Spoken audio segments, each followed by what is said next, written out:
Welcome back to my channel. ఈరోజైతే నేను పచ్చి నెత్తళ్ళు అయితే తీసుకున్నానండి. కర్రీ అయితే చేస్తున్నాను. తల తోక తీసి క్లీన్ చేసుకొని పక్కన తీసుకోవాలి.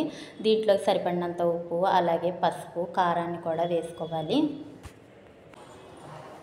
ఈ చేపల్ని మొత్తం అంతటి కూడా మంచిగా మిక్స్ చేసుకొని పక్కనైతే పెట్టుకోండి. మసాలా కోసం మిక్సీ జార్లోకి వెల్లుల్లి రెబ్బలు, అలాగే జీలకర్ర, కొబ్బరి ముక్కనైతే వేసుకొని కొన్ని వాటర్ని కూడా యాడ్ చేసుకొని మెత్తగా మిక్సీ పట్టుకొని పక్కన తీసుకొని పెట్టుకోండి.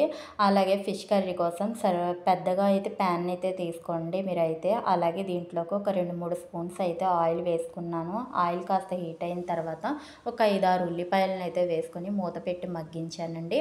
కాస్త మగ్గిన తర్వాత కలర్ మారేంత వరకు కూడా ఫ్రై చేసుకోండి. ఇలా కలర్ మారిన తర్వాత మనం ముందుగా పేస్ట్ చేసి పెట్టుకున్నాం కదా, అది వేసుకొని మంచిగా పచ్చివాసన అంతా పోయేంత వరకు కూడా పేస్ట్ని ఫ్రై చేసుకోవాలి. మొత్తం అంతా ఫ్రై అయిన తర్వాత దీంట్లోకి మ్యాగ్నేట్ చేసుకున్న నెత్తళ్ళని అయితే వేసేసుకుంటున్నాను. ఒక్కసారిగా మొత్తం అంతా ఒకసారి అయితే కలిపేసుకోండి. పద్దాకైతే మనం కలపనవసరం లేదండి.